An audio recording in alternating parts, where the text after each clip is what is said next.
Good morning, gang. Happy Sunday morning. So, what are your plans for today? Hopefully, there's something inside. We talked about this for a touch yesterday on the live stream and the heat, and I thought this was important to go through because 30 plus years ago, I was trained in the what do you want to call it, aftermath of heat injuries. And considering what we're looking at this week for the majority of the country, I thought this was worthwhile to talk about.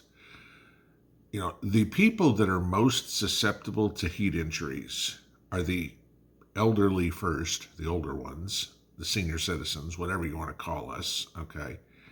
And then kids second, okay? There's probably a good reason for it.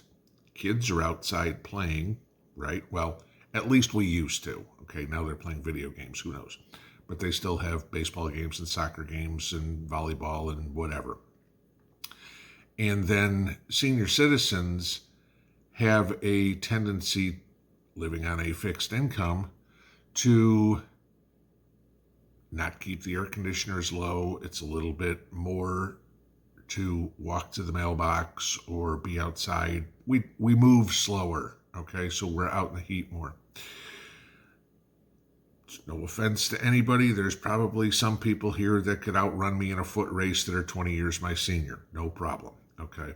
I'm just saying, generally, I move slower than I used to, okay? And I'm only 57, okay? The new 30, right? At least that's what my mind tells my body. This is what we've got coming today for temperatures. I want to give you this. Medford, Oregon, 100 degrees. International Falls, Minnesota, 87. Boise, Idaho, 93. Minneapolis, 93. Denver and Albuquerque, 96. Oklahoma City, 106. Kansas City, 105. Dallas, 107. Houston, 103. San Antonio, 103.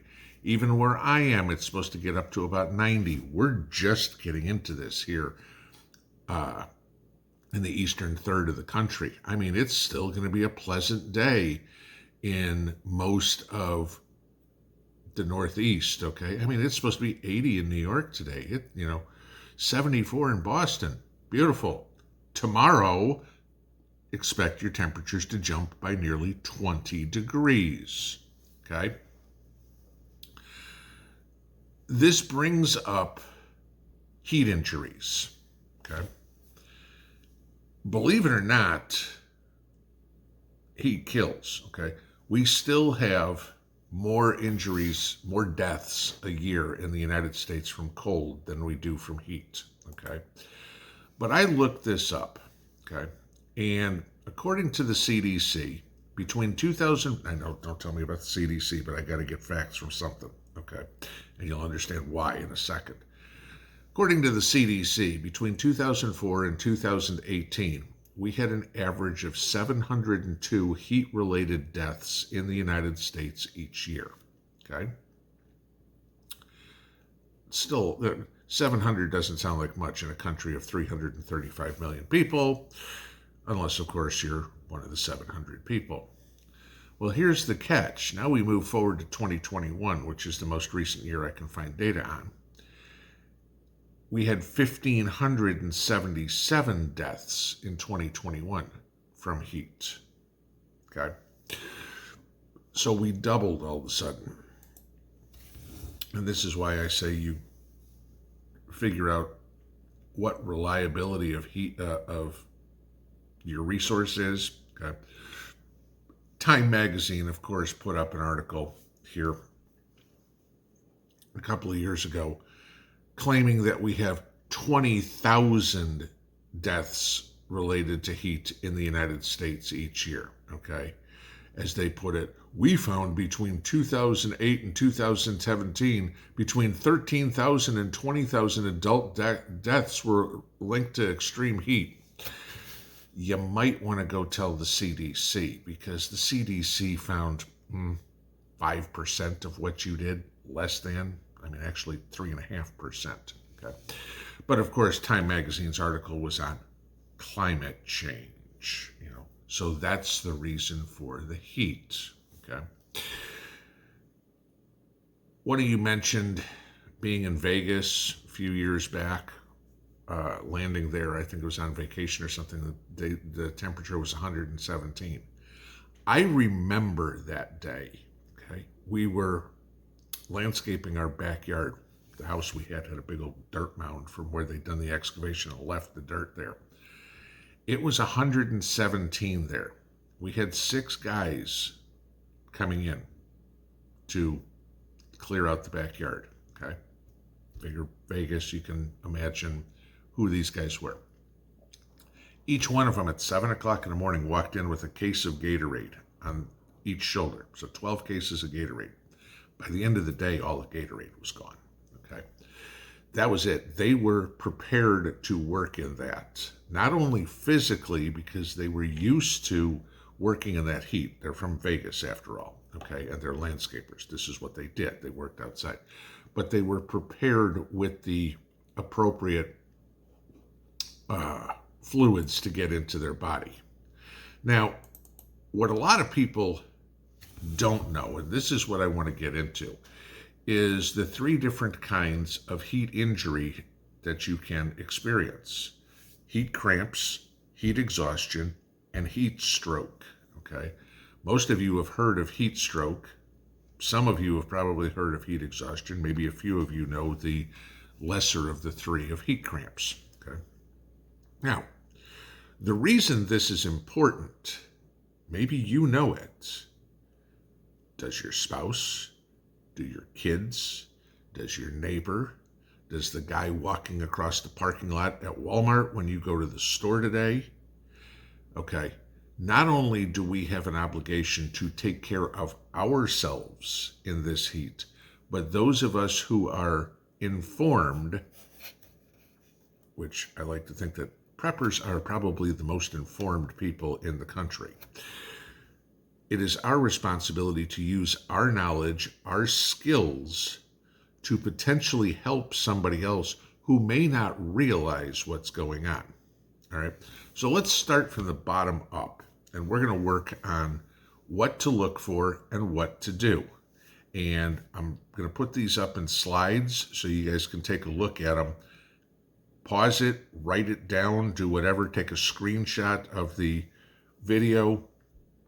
Have this, print this out, and and put this in your prepper folder or whatever for future knowledge in an SHTF event. So your medical book, how to identify heat injuries, and you've got this information. Okay, the information that I'm going to print here comes straight from Johns Hopkins. All right, so I'd say that's a legitimate source. So let's look at the first slide. Heat cramps, what are they? Okay, painful cramps in your legs, flush, moist skin. We've probably all felt that. You're out working in the yard, you're picking tomatoes, doing whatever, mowing the lawn, weed whacking, whippersnippers, whatever you want to call it, okay? But you'll get pain in the legs. Your legs will start to get sore, okay? What do? First thing, get inside, cool off. Take off any excess clothing, okay? Depending on where you are, all right?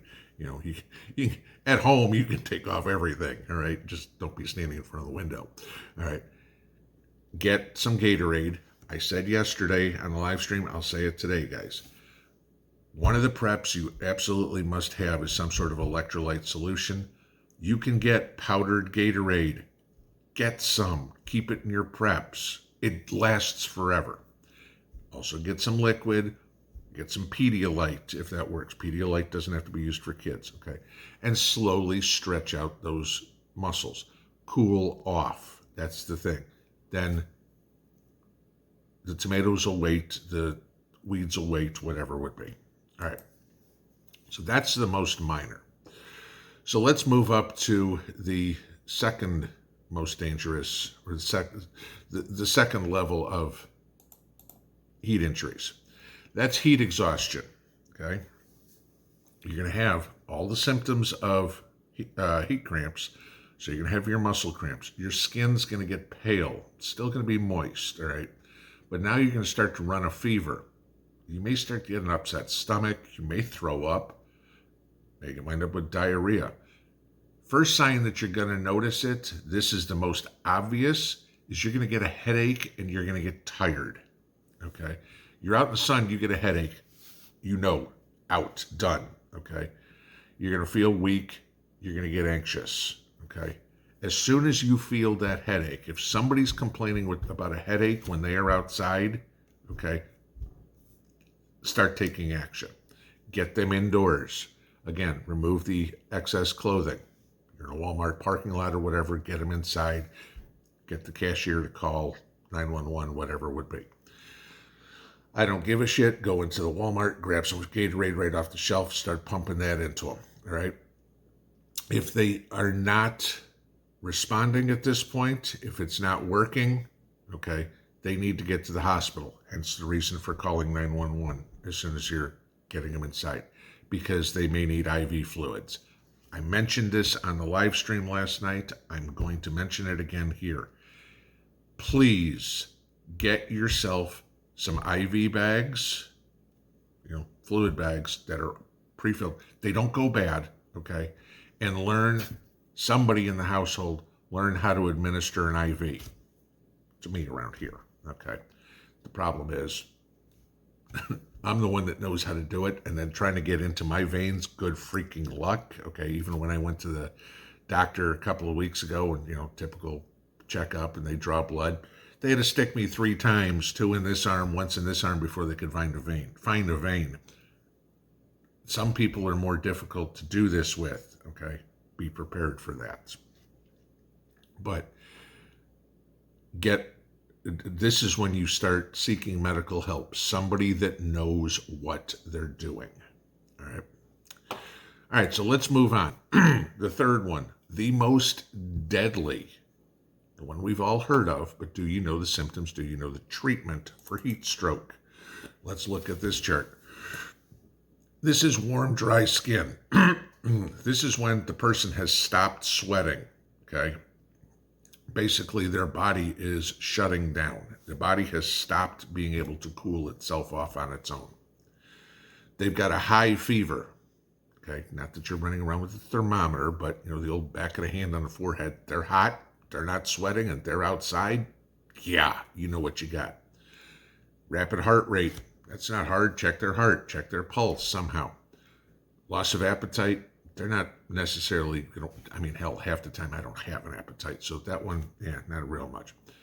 Same thing, throwing up, upset stomach, the headache, okay, fatigue, confusion. If all of a sudden, where was I doing again? Where am I? Yada, yada, yada. Okay. They're pissy, okay, more than I normally get when I'm outside, okay. Lethargy, stupor, and seizures can happen, okay. Now, again, we're talking about something here that may be a contributing factor to another underlying medical issue that they have. Just saying.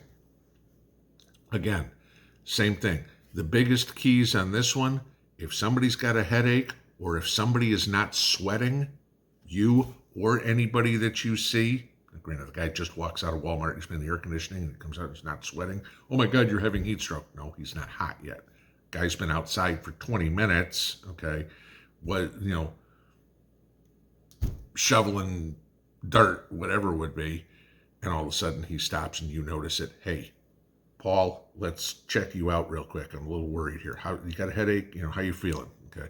Fuck you. Blah, blah, blah. Start screaming at you or whatever it is. Okay. Yeah, you might be on the right track. Same as everything else. Get them inside. Get them to a cool place. This one, don't even bother. First thing you do, get somebody to call 911. Get an EMT there ASAP. Do not try to treat heat stroke on your own if you can avoid it. All right. Again, you're going to get them undressed, okay, and you are going to start soaking them with water. Pitchers of cool, not cold. You don't want to put them into a shock like that. Don't pour ice water over them. Start with like room temperature water. That's where you want to go. You're at that Walmart again, go crack open a case of water and just start pouring those bottles. It's just sitting on the shelves anyway. It's room temperature. Okay. Find some ice packs, some ice cubes, whatever you got. A bag of frozen vegetables works great in this. Okay, you got the corn, the peas, whatever it is. Those make great ice bags, guys. I'll tell you this right now. Place those in their armpits, place those in their groin. Those are the places that you have a tendency to get the hottest, hence why that's where you sweat the most, okay? And then if the person has not passed out, get fluids into them. But the big thing here is to make sure that you've called 911 and get medical attention. Heat stroke is deadly.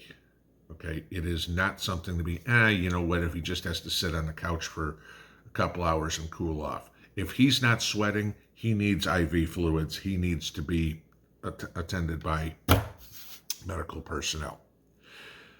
I know it's not the most exciting thing to listen to. It's like, oh, gee, heat injuries or whatever it is. I'm in Miami. It's only going to be 88 degrees today. That's normal for Miami. Okay, great. But do you ever leave Miami? By chance, are you going to Oklahoma City today? Knowledge is power. This is what we need to know, because going through all this in an SHTF situation, oh my God, Joe's not sweating. I wonder what's wrong. Boy, it must be nice not to sweat in this heat. Until you realize the guy's on death's doorstep, waiting to walk through the pearly gates. Okay. Learn this stuff. Like I said, print out those 3 slides. Put them in your medical file, whatever, to know. Because in weeks like we have coming up, it's supposed to be in the mid-90s here for me all week. Because that big deal, mid-90s. Yeah, we have 90%, 100% humidity here. My feel-like temperature will be up in the high hundreds, if not 110, okay? Talk to anybody down south in the Gulf. Go watch Danny and Wanda on Deep South Homestead, what they've talked about the heat. Go listen to some of these people who live in the Great Plains right now. 106 in Oklahoma City, okay? This is stuff to pay attention to, guys. This stuff will save your life. We'll see you later.